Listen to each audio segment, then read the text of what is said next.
Сонда Аллах Тағала айтады: "Қоля азаби усибу бихи мен аша". Азабым менің, кімді қаласам соған түсіремін дейді. Қалай танытып отыр.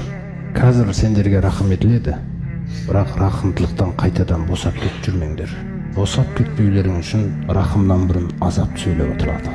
Азабым менің, оны мен қалағанымда жазалаймын дейді.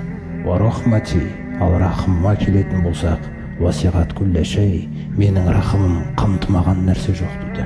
Күллі жағдайларды қамтыған. Бірақ мен рахымымды айтайын сендерге, фәсә әктубуға, мен оны лайықты қыламын. Мен өзімнің рахымымды тек мыналарға жазамын дейді. Кімдерге? Лиллазина яттақун, әлгі Алладан абайлап жүретін тақуаларға, және ваютуна зака, сондай-ақ жан тазалығымен малдың зекетін беретіндерге, сондай-ақ валлазина хум би аятина юъминун, сондай-ақ біздің аяттарымызға ғайбынан иман келтіретіндерге дейді. Жаңағындай сұрақ қоя беретіндер емес.